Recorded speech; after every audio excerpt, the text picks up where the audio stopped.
Sa iba pang balita, ipinapanukala na sa Kamara na patawan na rin ng buwis ang mga artificial na fruit juices at soft drinks para isulong ang kalusugan ng mamamayan.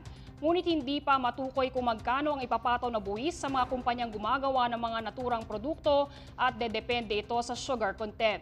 Ayon sa chairman ng House Committee on Ways and Means na si Representative Miro Kimbo, na balak nila ito ipasa sa committee level sa unang bahagi ng 2015. Isa lamang ito sa mga tax measures na tinatalakay ng komite para mas mapalago ang ekonomiya at mapabuti ang kalusugan ng publiko.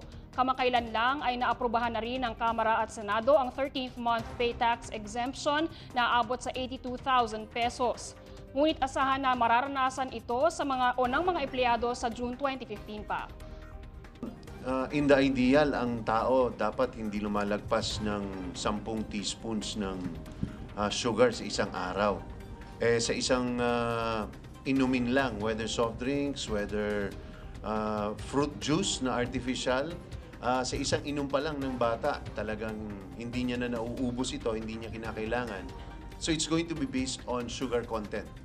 Kung magkano o ilan yung amount na sugar, kung 10% ito, 20%, tataas din yung specific tax. Because ang gusto natin i-encourage is mag-produce sila ng mga drinks na mas mababa ang sugar content at mas natural yung nilalaman.